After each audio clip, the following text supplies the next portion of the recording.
welcome to another DevOps Fundamentals episode. In this episode, we're going to talk to you about configuration management. Cool, I'm, as always with the other episodes in the series, I'm Thiago Almeida. You can find me on Twitter at nzthiago. And with me today, I have Greg. Greg, do you want to introduce yourself? Sure, I'm Greg Oliver. I'm a technical evangelist on the DX TED team. I work with partners to help them migrate to the Azure platform. Cool, and you can find Greg on Twitter as well, and his blog, which has some pretty cool information. We were checking it out earlier on, and also on GitHub. All right. Good. So with all the other episodes, we covered the software development lifecycle and where this topic might fit in. And with the topic of configuration management, I put it sort of between the dev test and release because it's you can apply this concept to all of the environments that you have, not just production or not just dev. So I put it in between development and testing and release itself. And as usual, we have this mapping of a DevOps frame with most of the DevOps practices that we talked about here. We have the 100 level, and in this case, it would be continuous delivery, ensuring that your environments can be reconfigured exactly how you want it across multiple different environments, and be able to deliver code that is good and tested to all of them at any time and multiple times per week. And then, of course, on the practice itself, this is the configuration management practice. And then finally, from there, you can map to different products from Microsoft or from others. And today, the ones that we're going to cover are PowerShell, DSC, Azure Automation, Chef, and Puppet. Yep. Cool. So to get into what configuration management means, we're basically going to give you the textbook definition of configuration management. So that's the process in which all of the artifacts, everything that's relevant to your project and the relationship between them are stored, retrieved, and uniquely identified and modified. So that means that a continuation or an extension of infrastructure as code is the next level where everything inside the infrastructure is also in a way that you can configure and see the changes between versions. And of course, a lot of this falls into saving that into some central code repository. But as long as you can define it as files, and you can see changes between one and the other and configure not just the infrastructure, but the projects, the processes and things that are in there, that is considered configuration management.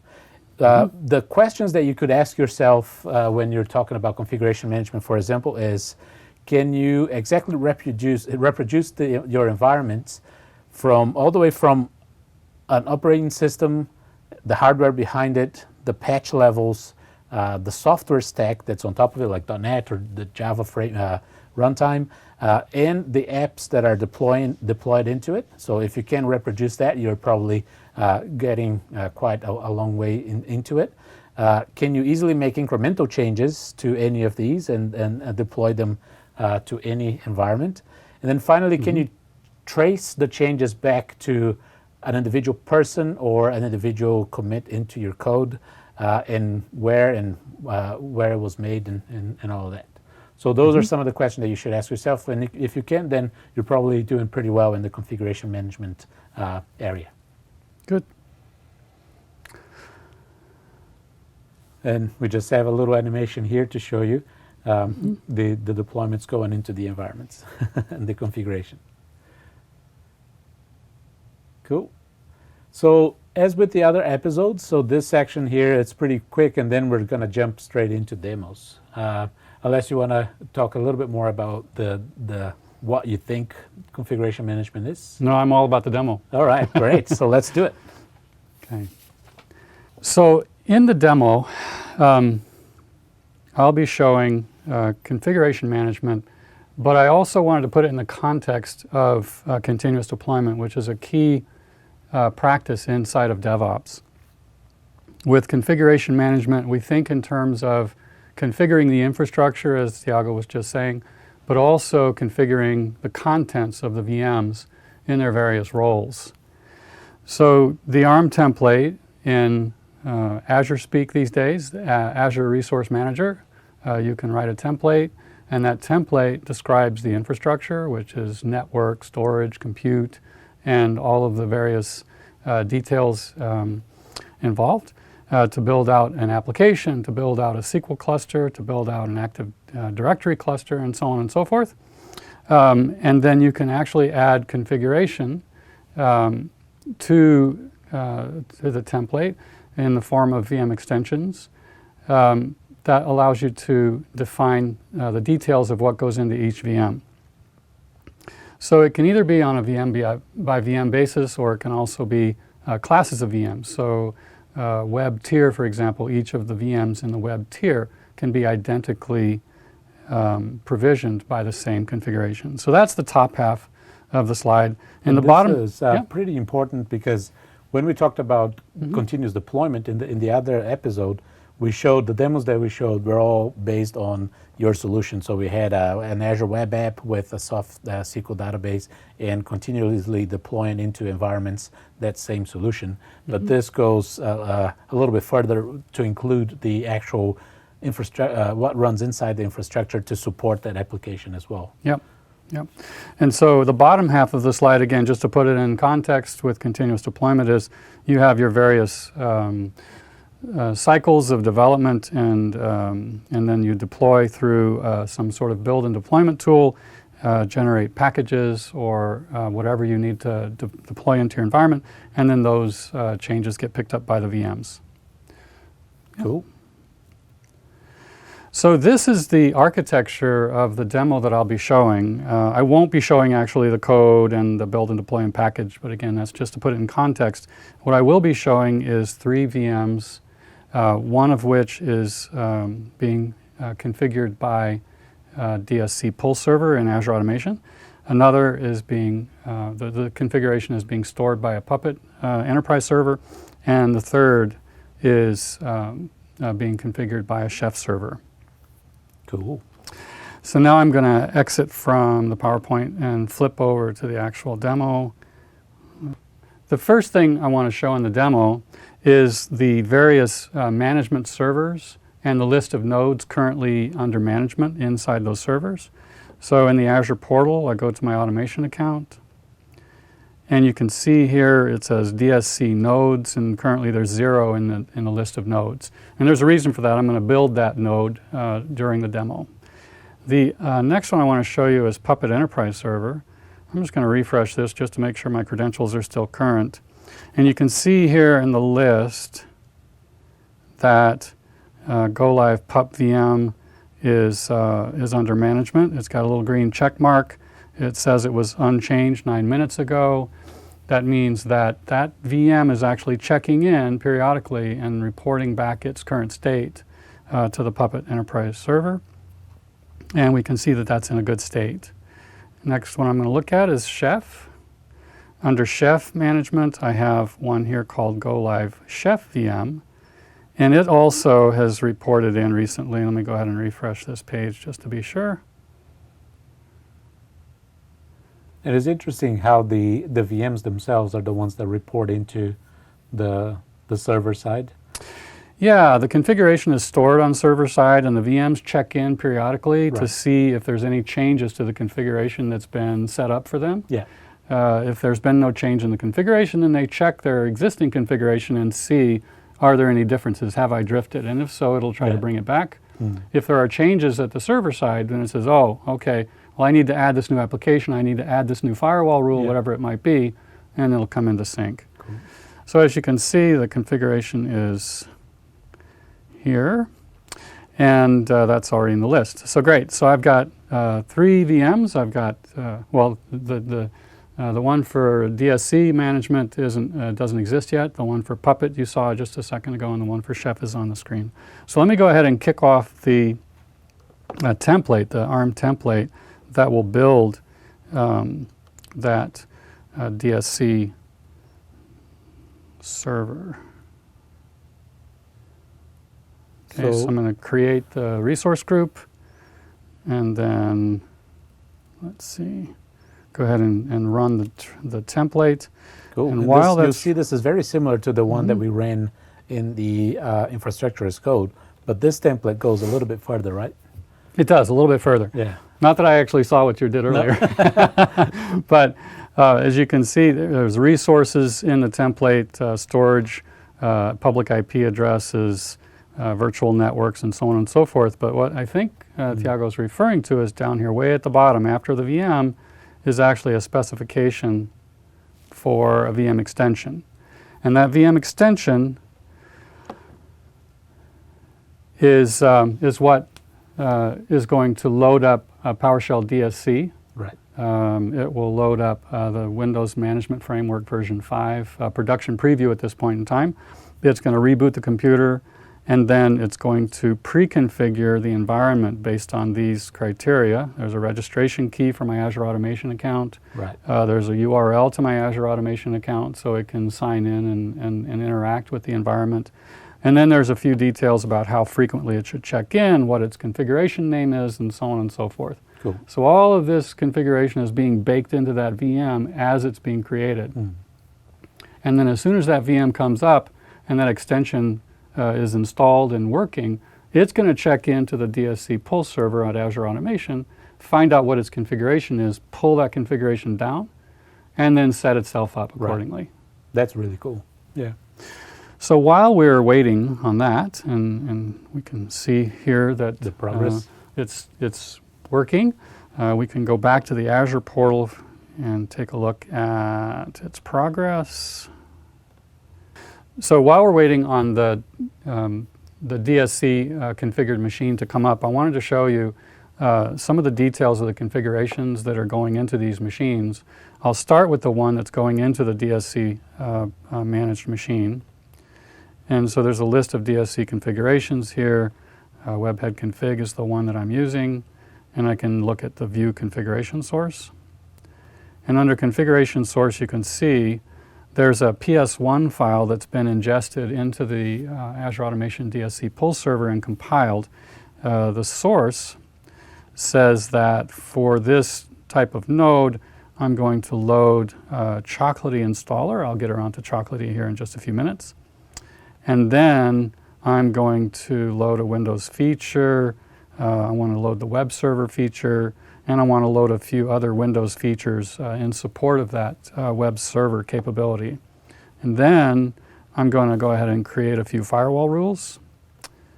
And then I'm going to use that Chocolatey package installer that I referenced before to go ahead and install my little application, which is a trivial little web API application. Right. So back to Chocolatey real quick. I'm using Chocolatey in all three environments. Chocolatey is a package manager for the Windows environment. If you're familiar with Linux environments, you may be familiar with applications like apt-get or yum, which can allow you to say, sudo apt-get nginx or sudo apt-get, MySQL, and so on and so forth. And it'll download the packages and dependencies and install that information, that software onto the computer. And you can do exactly the same thing on a Windows computer with Chocolatey.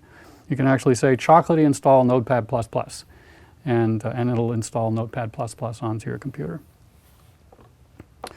So the next configuration I wanted to show you is the one for Puppet. And for that, I actually need to use an SSH shell that I've got set up, talking to the Puppet server. And that configuration is in a file in the file system. Here's the name of the Puppet node that I'm configuring. And you can see here again, I'm including Chocolatey and I'm including Firewall. So these are basically modules that can be included into my configuration. Think of them as libraries with resource provider capabilities. And so then I define a firewall rule, I define my Windows IIS capabilities and all the various Windows features necessary for that to work correctly for a web API application. And then at the bottom you can see again where I have asked for my little trivial web API application to be pulled over from myget.org, which is the place that I'm using for my package repository. Right. So if we kind of shrink this just a little bit and move it over here to the side, you can see there's not a lot of difference between these two configurations. These configurations are designed to be both descriptive but also terse. So it's very easy for sysop or for a DevOps guy to just very quickly this is what I want, make it so. Right. So the third one I'd like to show you is go ahead and just take a look at Chef Manage. You can take a look down here at the bottom at the configuration of this VM, Go Live Chef VM. It says that my run list is my web API Choco, which is my web API application using Chocolatey to do the package management. Right. And so to find the details of my web Choco, I run into the policy section, and it says there's no items, but I don't believe it. I'm going to refresh. There we go. So there's my web API Choco, and the content for that. Let's make this a little bigger. Under recipes, there's default, and there it is. You can see again, I'm including Chocolatey, I'm including firewall, I define IIS, and I define a few firewall rules. And finally, I say to Chocolatey, please install Go Live Web API from my myget.org repository. Cool. And so that package then installs your API, the web API that you created onto Yeah, exactly. So I built the web API based on the Visual Studio template. Yeah. And that was one project inside my solution, my Visual Studio solution. And then I added another project to the solution, which is a Wix solution for building a package. Yeah. And so I configured Wix to go ahead and package up the assets for the Web API app and create an MSI. Right. All of this runs inside of VSTS.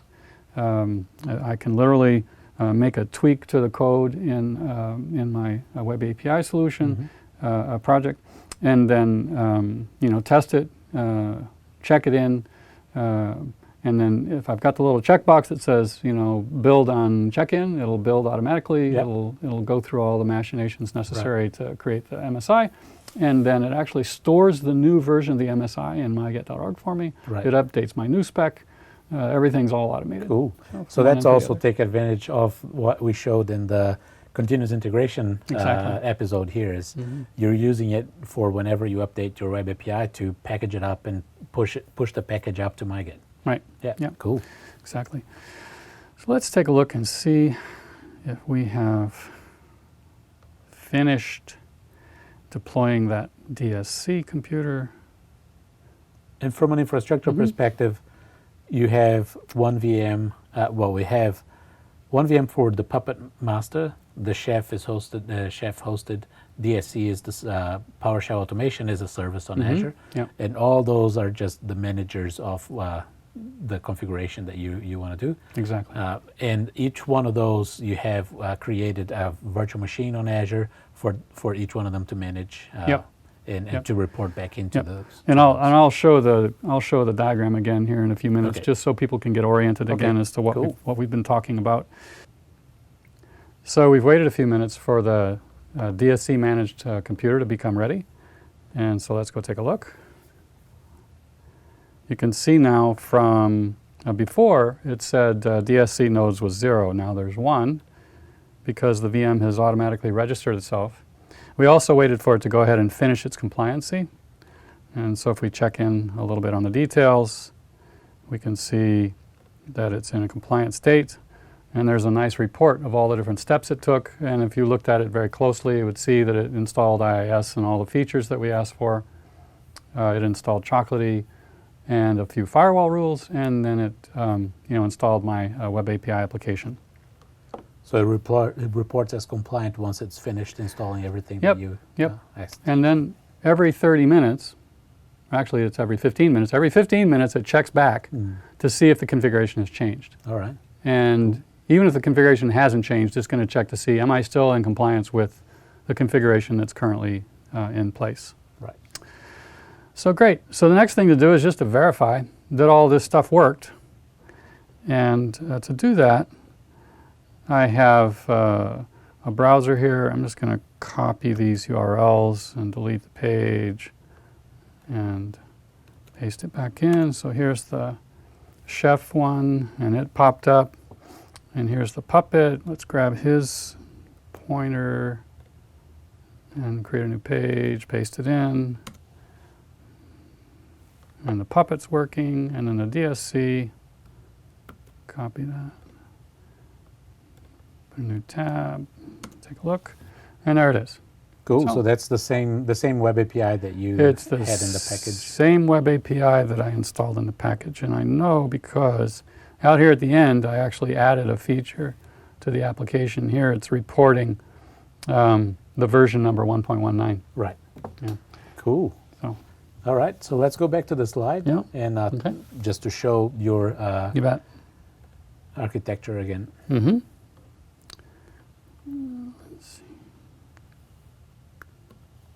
Let's see. That's fine. Oh, okay, done it. All right. Fantastic. So just a quick review. I previously built and deployed the package, and so it's in place and ready to go. So that is on It's on myget.org. myget.org. Yeah. Right. I had created and started up my Puppet server. The Chef server is the hosted Chef server that they maintain, and I loaded the configuration there previously. And then the configuration for the DSC managed server was loaded in previously as well, and creating that VM, loading the DSC VM extension, getting that DSC extension running, then the VM checked in, pulled down that configuration, said, oh, okay, I need to install IIS, I need to install some firewall rules, I need to install Chocolatey, and then Chocolatey was asked to go ahead and install the web API. And so that's Cool. it. And Fantastic. that's the usual slide that we talk about the Mhm. resources that we have. Make sure you check out the hands-on labs. We don't have a hands-on lab that is directly related to configuration management. We have one on infrastructure as code and a few of the others, so do check them out. And we have a few other resources here, like the DevOps Dimension show, where we interview people from both inside Microsoft and from companies that we know that are implementing good DevOps practices, and we talk to them about what they learned and the best practices that they got from there. So with that, thank you again, Greg, and thanks everyone. We'll see you in the next episode. Thanks.